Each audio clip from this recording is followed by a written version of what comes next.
మిల్లర్ల ఆగడాలపై మరింత సమాచారం అందించడానికి మా ప్రతినిధి రంగాచారి ఫోన్ లైన్ లో సిద్ధంగా ఉన్నారు. రంగాచారి, చెప్పండి. ప్రియా, మన ఆరుగాలం పంటలు పండించినటువంటి రైతులకు అష్ట కష్టాలు ఎదురవుతున్నాయని చెప్పవచ్చు. పంటను పండించినప్పటి నుంచి మొదలుకొని అమ్ముకునే వరకు కూడా వాళ్ళు అనేక ఇబ్బందులు అష్ట కష్టాలు పడుతున్నా కూడా ఇటు అధికారుల నుంచి కానీ ప్రభుత్వం నుంచి కానీ ఎలాంటి సపోర్ట్ లభించడం లేదని చాలా స్పష్టంగా చెప్పవచ్చు. ఎందుకంటే తాజాగా జరిగినటువంటి ఒక ఉదాహరణగా మనం చెప్పుకోవచ్చు. ముఖ్యంగా మెదక్ నియోజకవర్గ పరిధిలోని హవేలీ గన్పూర్ సంబంధించిన ఫరీద్పూర్ గ్రామానికి సంబంధించిన రైతులు పండించినటువంటి పంటను సిద్దిపేట దగ్గర ఉన్నటువంటి చిన్నకోడూరు మండలం మైలారం సమీపంలో ఉన్న ఒక సాయి బాలాజీ రైస్ మిల్స్ పంపించడం జరిగింది. అంటే సాధారణంగా రైస్ పండించినటువంటి ధాన్యాన్ని దగ్గరలో ఉన్న రైస్ మిల్లర్స్ మాత్రమే పంపించడం అనేది జరుగుతూ ఉంటుంది. కానీ దాదాపు ఇక్కడి నుంచి ఈ చిన్నకోడూరు నుంచి 100 కిలోమీటర్ల దూరంలో ఉన్నటువంటి హవేలీ గన్పూర్ నుంచి ఇక్కడికి లోడ్ పంపించడం జరిగింది. అక్కడి నుంచి ఐకేపీ సెంటర్ నుంచి వాళ్ళు చిట్టి రాసి ఈ రైస్ మిల్స్ అలాట్ చేస్తూ వాళ్ళు లోడ్ ని ఇక్కడికి పంపించడం జరిగింది. ఆ లోడ్ తీసుకొని రైతులు ఇక్కడ ఈ రైస్ మిల్లులో ధాన్యం అమ్ముకోవడం కోసం ఇక్కడికి రావడం, ధాన్యం అప్పగించడం కోసం ఇక్కడ రావడం జరిగింది. అయితే ఇక్కడ రైస్ మిల్లర్స్ చేస్తున్నటువంటి దురాఘాతం ఏమిటంటే వాళ్ళ వచ్చినటువంటి లోడ్ వచ్చినటువంటి ధాన్యంలోంచి ఆ ప్రతి క్వింటాలకు ధాన్యంలోంచి దాదాపు 3 కిలోల తరుగు తీసి ఆ తరుగు తీసిన తర్వాతనే తాము ఆ ధాన్యాన్ని అన్లోడ్ చేసుకుంటామని చెప్పి వాళ్ళు మెలక పెడుతున్నటువంటి పరిస్థితి ఉంది. అంటే అసలు లోడ్ లో ప్రభుత్వం కొనుగోలు చేసినటువంటి ధాన్యాన్ని 5 ఫీజుగా రైస్ మిల్లర్స్ సేకరించుకొని వాళ్ళు పెట్టుకోవాల్సిన అవసరం ఉంటుంది. అదే ఎందుకంటే అక్కడనే తరుగు పేరిట కొంత కొనుగోలు సందర్భంలోనే కొంత తరుగు పేరిట కిలోన్నర అక్కడ తీసి ఉంటారు. కాబట్టి ఇక్కడికి పంపించినటువంటి ధాన్యాన్ని ఆ ధాన్యం పూర్తిగా రైస్ మిల్లర్స్ సేకరించి వాళ్లకు రైతులకు అవసరమైనటువంటి డబ్బులు ఏవైతే ఉంటాయో అవి ప్రభుత్వం ద్వారా చెల్లించాల్సి ఉంటుంది. కానీ రైస్ మిల్లర్స్ ఇక్కడ మోసం చేస్తున్నది ఏంటంటే రైతులు పండించినటువంటి ప్రతి బస్తా 50 కిలోల బస్తా ఉంటుంది. ఆ 50 కిలోల బస్తాలు వచ్చి సుమారు 3-3.5 కిలోల తరుగు పేరిట తీస్తామని చెప్తున్నారు. అట్లా తీయడానికి అనుమతిస్తేనే మేము అన్లోడ్ చేసుకుంటాము, లేకపోతే అన్లోడ్ చేసుకోము అని చెప్పి వాళ్ళు వెనుక పెట్టి పేజీ పెడుతున్నటువంటి సందర్భం. అంటే దాదాపు 100 కిలోమీటర్ల దూరం నుంచి 4 రోజుల క్రితం ఇక్కడికి రైతులు తీసుకురావడం జరిగింది. ఆ ధాన్యాన్ని వీళ్ళు అన్లోడ్ చేసుకోకుండా 4 రోజుల నుంచి ఆ రైతులంతా పడిగాపులు కాసి తిండి తిప్పలు లేకుండా అక్కడే ఉండి మంచినీళ్లు కూడా లేకుండా ఉండి వాళ్ళు విసిగి వేసారిపోయి తిరిగి వాళ్ళ గ్రామానికి వెళ్లిపోయినటువంటి పరిస్థితి ఉంది. ఆ లారీ మాత్రం ఇక్కడే ఈ సాయి బాలాజీ రైస్ మిల్ దగ్గర డ్రైవర్లు పెట్టుకుని ఉన్నారు. ఇప్పటి వరకు కూడా అన్లోడ్ చేయలేదు. ఈ విషయంలో ప్రభుత్వం నుంచి కానీ అటు అధికారుల నుంచి కానీ ప్రజాప్రతినిధుల నుంచి కానీ కనీసమైనటువంటి మద్దతు లభించడం లేదు. కాంగ్రెస్ పార్టీకి సంబంధించిన ప్రజాప్రతినిధులు ఎవరు కూడా ఈ అంశాల మీద పట్టించుకున్నటువంటి దాఖలాలు ఎక్కడ కనిపించడం లేదు.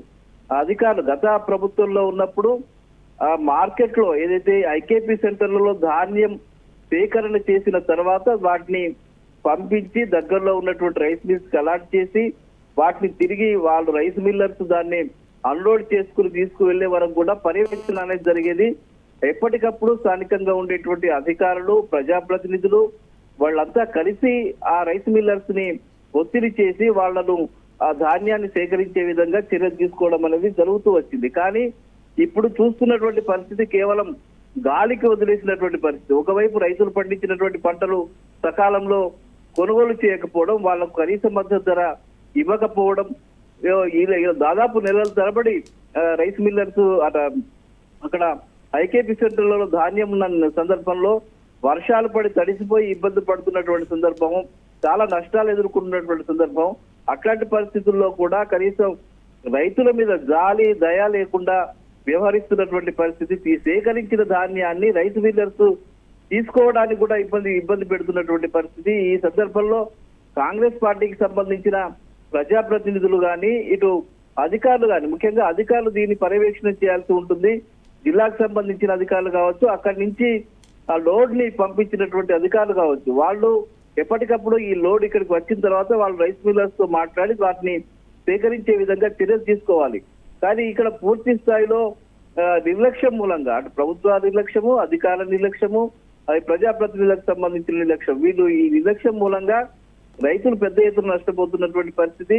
వీళ్ళు చెప్తున్నది ఏమిటంటే దాదాపు అన్ని రైస్ మిల్లర్స్ దగ్గర కూడా ఇదే పరిస్థితి జరుగుతూ ఉన్నది. చాలా రోజుల కంటే గతంలో లేని విధంగా గత 10 సంవత్సరాల కాలంలో, గత ప్రభుత్వ కాలంలో ఎన్నడూ కూడా ఇట్లాంటి పరిస్థితి ఎదురు కాలేదు. ఎప్పటికప్పుడు పర్యవేక్షణ చేసి మాట్లాడేటువంటి పరిస్థితి. కానీ ఇప్పుడు ప్రతి రైస్ మిల్లర్స్ దగ్గర కూడా ఇట్లాంటి ఒక వాతావరణం ఏర్పడుతుంది. సిద్దిపేట చుట్టుపక్కల చాలా రైస్ మిల్స్ ఉంటాయి, పార్బాయిల్డ్ మిల్స్ ఉంటాయి. అనేక మిల్లుల్లో ఈ ధాన్యం సేకరణ అనేది జరుగుతూ ఉంటుంది. వాళ్ళు ఈ సేకరించిన ధాన్యాన్ని వాళ్ళు రైస్ గా మార్చి మళ్ళీ ప్రభుత్వానికి ఇవ్వడం అనేది సాధారణంగా జరుగుతూ ఉంటుంది. కానీ ఇక్కడ రైస్ మిల్లర్స్ పూర్తిగా రైతుల్ని దోపిడీ చేయడమే లక్ష్యంగా పెట్టుకొని ఇష్టం వచ్చినట్టుగా వ్యవహరిస్తున్నారు. మీరు ఎవరికి చెప్పుకుంటారో చెప్పుకోండి, మీ దిక్కులతో చెప్పుకోండి అని చెప్పి వాళ్ళు దబాయిస్తున్నటువంటి పరిస్థితి చాలా చోట్ల కనిపిస్తున్నది. ఎందుకంటే ప్రభుత్వం ద్వారా, అంటే ప్రభుత్వం అధికారులకు సంబంధించి కావచ్చు, ముఖ్యంగా ప్రభుత్వంలో ఉండేటువంటి పెద్దలు, రాజకీయ నాయకులు ఈ రైస్ మిల్లర్స్ తో కొన్ని ఒప్పందాలు కుదుర్చుకున్నారు. వాళ్ళ దగ్గర కొంత కమిషన్స్ తీసుకుంటూ ఉన్నారు. ఆ కమిషన్స్ తీసుకున్న కారణంగా ఈ రైస్ మిల్లర్స్ పూర్తిగా రైతులకు మద్దతు ఇవ్వడం లేదు, వాళ్ళు భయపడడం లేదు అనే ఒక వాదన కూడా వినిపిస్తున్నది. అందులో భాగంగానే రైస్ మిల్లర్స్ ఇష్టం వచ్చినట్టుగా ఇష్టారీతిగా వ్యవహరిస్తున్నారు. రైతులను దోపిడీ చేస్తున్నటువంటి పరిస్థితి కనిపిస్తున్నది. ఈ ధాన్యాన్ని సేకరించకుండా రోజుల తరబడి వాళ్ళని ఇక్కడే ఉంచి ఇబ్బందులకు గురి చేస్తే వాళ్ళు తప్పనిసరి పరిస్థితుల్లో వాళ్ళు ఆ ధాన్యాన్ని తమకు అప్పజెప్పి పోతారని చెప్పి వాళ్ళు భావిస్తున్నటువంటి పరిస్థితి. ఒక క్వింటాలకు సుమారు 5 నుంచి 7 కిలోల తరుగు పోతే చాలా నష్టం జరుగుతుంది. ఒక్కొక్క కిలోకు దాదాపు 2200 రూపాయల ధాన్యం, అంటే 22 రూపాయల ధాన్యం పోతే చాలా నష్టం జరుగుతుంది. దాదాపు 150 నుంచి 200 రూపాయలు రైతు నష్టం జరిగేటువంటి పరిస్థితి ఉంటుంది.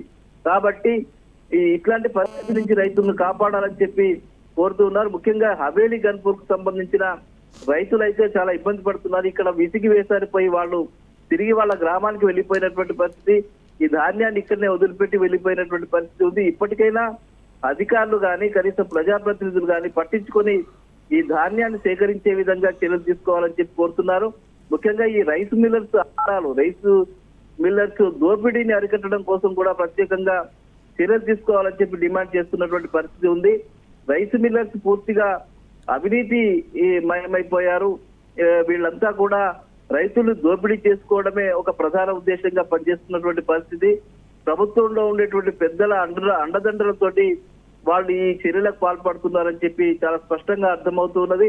వాళ్ళు ఎవరికి జవాబుదారీతనం లేకుండా అధికారులు చెప్పినా కూడా పట్టించుకోలేని పరిస్థితి నెలకొని ఉందని చెప్తున్నారు. ఈ కమిషన్ల దందా మూలంగానే రైస్ మిల్లర్స్ తో ముఖ్యంగా ప్రభుత్వంలో ఉండేటువంటి పెద్దలు కమిషన్ల దందా చేయడం వల్ల ఇలా జరుగుతుందనే వాదన బలంగా వినిపిస్తున్నది. ప్రియా.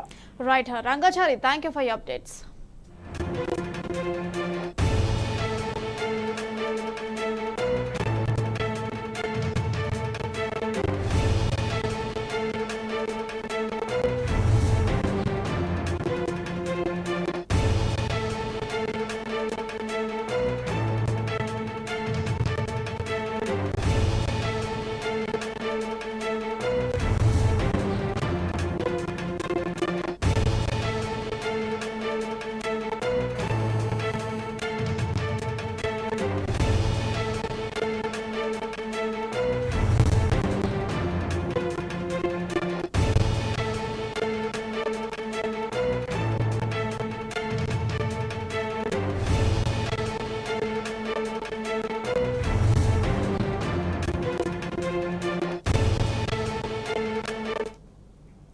ధాన్యం కొనుగోలులో రైస్ మిల్లర్ల ఆగడాలు ఎక్కువైపోవడంతో రైతులు ఆగ్రహం వ్యక్తం చేస్తున్నారు. తరుగు లేకుండా ధాన్యం కొనాలని ప్రభుత్వ ఆదేశాలున్నా రైస్ మిల్లర్లు మాత్రం తరుగు పేరుతో భారీగా కోతలు విధిస్తున్నారని మండిపడుతున్నారు. ఒకవైపు అకాల వర్షాలు, మరోవైపు తరుగుతో తీవ్రంగా నష్టపోతున్నామని రైతులు ఆవేదన వ్యక్తం చేస్తున్నారు. మెదక్ జిల్లా హవేలీ గణపూర్ మండలం ఫరీద్పూర్ గ్రామంలో మిల్లుకు వచ్చిన ధాన్యాన్ని రైస్ మిల్లర్లు అన్లోడ్ చేయడం లేదు. తాము చెప్పినట్టే వినాలని, లేకుంటే మీ ధాన్యం మీరు వాపస్ తీసుకుపోండంటూ రైతులకు హుకుం విధిస్తున్నారు. ప్రభుత్వం వెంటనే స్పందించి తమను ఆదుకోవాలని కోరుతున్నారు రైతులు. ఇక అదే విధంగా తరుగు లేకుండా ధాన్యం కొనుగోలు చేపట్టాలని రైతులు డిమాండ్ చేస్తున్నారు.